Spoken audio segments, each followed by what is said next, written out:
Listen closely, my dear. If your husband passes away first, there are 5 costly mistakes that can unravel everything you worked so hard to build. Sadly, too many widows fall into these traps without realizing it until it's too late. I don't want that for you. By the end of this, you'll know exactly what to avoid to protect your future, your finances, and your peace of mind. Stay with me, because mistake number 5 is the one most women regret the most. Before we begin, do me a favor. Hit the like button, subscribe, and in the comments, share the best advice you've ever received about money or grief. I'd love to hear from you. Mistake 1, rushing to sell the house. The first mistake, and one that happens far too often, is rushing to sell the house. I understand, sweetheart. After your husband passes, walking through that front door feels like a punch to the gut. Every room holds his memory. His chair by the window, the spot at the table where he read the newspaper, the scent of his cologne lingering in the closet. It hurts. The house feels too big, too empty, too full of memories you're not ready to face. And then, well-meaning people, even those who love you, start offering advice. They say things like, "It's too much house for you now," or "You don't need the upkeep at your age." They mean well, but here's the truth no one tells you. Selling that house too quickly can cost you far more than you realize. When grief takes hold, our judgment becomes clouded. Decisions that seem practical are often driven by emotion. Real estate agents can sense desperation from a mile away. You might think you're getting a fair offer, but they know you're vulnerable. That desperation can cost you dearly. I've seen women lose tens of thousands because they sold too soon. And a year later, once the dust settles and the grief begins to shift, they regret it. They realize that home was more than bricks and mortar. It held their history, their children's laughter, their love story. And now it's gone because they made a permanent decision in a temporary state of heartbreak. So hear me now. Don't sell your home in the first year. Give yourself time to breathe, to think clearly. You might find that what you needed wasn't to sell, but to make a few changes. Move some furniture. Make the space feel like yours again. You'll thank yourself later. Mistake 2, trusting the wrong people with your money. The second mistake is a quiet one. It sneaks up on you, and by the time you realize what's happening, it's often too late. It's trusting the wrong people with your money. When your husband passes, the world around you changes overnight. Suddenly, people you haven't heard from in years reappear. Distant relatives, old friends, even so-called financial advisors you've never met before. They all come circling, some with smiles, others with stacks of paperwork, all saying the same thing, "I just want to help." But here's what I've learned. Not everyone offering help actually means it. Some see a grieving widow and smell opportunity. They count on your sadness, your confusion, your desperation to make sense of everything. In that vulnerable state, it's far too easy to say yes. Yes, you can handle my finances. Yes, I trust you. Yes, take care of it because I can't deal with one more thing right now. I'm begging you. Don't do it. Don't hand over your bank accounts. Don't sign papers you don't understand. And don't let anyone, even family, gain control over what you and your husband built together. You'd be shocked at how many widows have lost everything within months, not because they were foolish, but because they trusted the wrong person at the wrong time. If someone offers to manage your money, fine, but get it in writing. Check their credentials. Ask for a second opinion, even a third. Remember this, a good advisor, a good family member, someone who truly loves you, won't mind you double-checking. They'll welcome it. Your money is your lifeline now.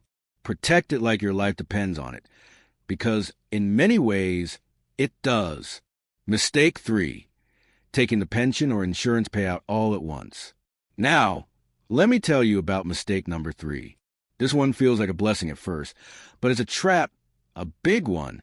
It's taking your husband's life insurance or pension payout all at once. When your husband passes, suddenly there's a large check with your name on it. Maybe 50, 000, 50,100,000, or even $200,000 sitting in your account. For a brief moment, it feels like relief. Okay, you think, maybe I'll be all right. But then the calls start coming. Financial planners you've never heard of, investment opportunities, family members with new business ideas, friends who suddenly need a loan. Everyone sees that lump sum, and they all want a piece. Even you might start thinking, maybe I should do something big, buy that new car, take that trip, give the kids a little gift. And before you know it, that money, which was supposed to carry you through the rest of your life, is gone. Just like that. I've seen it happen too many times, my dear. And what's worse, no one tells you that once it's gone, there's no more coming. That payout wasn't a windfall. It was meant to replace a lifetime of your husband's hard work, a lifetime of paychecks you'll never see again. Here's what many don't know. You don't have to take it all at once. You can choose to stretch it out. Monthly payments, annuities, something steady and predictable that gives you breathing room. Because when you take it all at once, you don't just risk spending it. You risk losing government benefits, increasing your taxes, and making decisions you wouldn't make if you weren't grieving. Don't let that payout become a curse instead of the safety net it was meant to be. Slow down. Get advice from someone you trust, someone qualified, someone with nothing to gain. That money is your security now. Treat it with the care and respect it deserves, because once it's gone, my dear, it's gone. Mistake 4, co-signing loans or giving large gifts out of guilt. Mistake number 4 is one I've seen ruin more than a few widows, and it's heartbreaking because it usually comes from a good place, a mother's heart or a grandmother's soft spot. It's co-signing loans or handing out large gifts to family out of guilt. After your husband passes, a strange pressure sets in. You start questioning everything. Did I do enough for the kids? Do the grandkids know I love them? Will anyone stick around if I'm not helping them? And then, like clockwork, someone comes to you, a son, a daughter, maybe a grandchild, with a problem only you can solve. Mom, I just need you to co-sign on this house. It's a good investment. Or, Grandma, my business is about to take off if I can just get a little help. And you, still grieving, still raw, say yes, because you love them, because you want to be needed, because you think it's what your husband would have wanted. But here's what they won't tell you.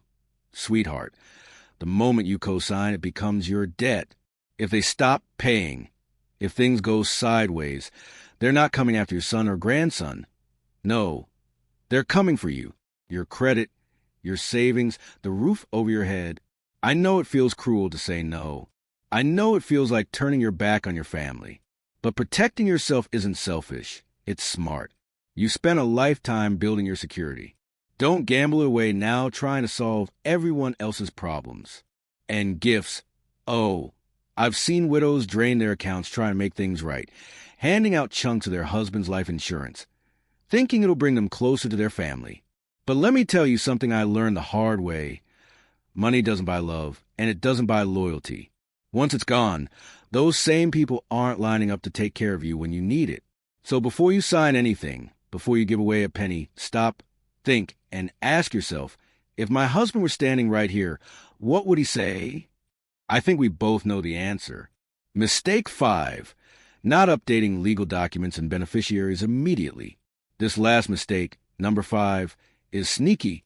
It's the kind of thing that doesn't feel urgent until it's too late.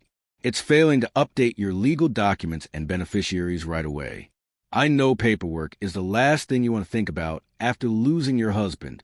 It feels cold, transactional, almost disrespectful. You want time to grieve, not sit in some office changing names on forms. But here's the truth. If you don't handle it fast, someone else will. And chances are it won't go the way you think. Old wills, outdated power of attorney forms, beneficiaries still listing your husband's name. All of it becomes a legal mess the moment you're gone. And when that happens, it's your kids, your grandkids fighting over what's left. I've seen it. Families torn apart. Siblings never speaking again just because mom never updated the paperwork. And don't think the government won't swoop in if your estate isn't set up right. If your beneficiaries aren't clear, the state can decide who gets what. Not you, not your family, the state. The worst part? Sometimes ex-spouses, estranged relatives, even people you haven't seen in decades end up with your money because their name was never removed from an old policy or account. It's a nightmare, one you can avoid. Call an attorney. Update your will. Update every single beneficiary, the life insurance, the bank accounts, the retirement funds. Make sure it all reflects your current wishes, not what was true 30 years ago. It might feel cold now, but trust me, it's the kindest thing you can do for the people you love. You'll sleep better knowing everything is in order. No surprises, no fighting, no heartbreak later on. Handle it now, because tomorrow isn't promised, my dear. I know this is hard to think about, but protecting yourself after your husband passes is one of the bravest things you'll ever do. Avoid these 5 mistakes, and you'll be able to grieve, heal, and live the rest of your life the way you deserve. If you found this helpful, please like this video, subscribe to the channel, and share it with another woman who might need to hear this today.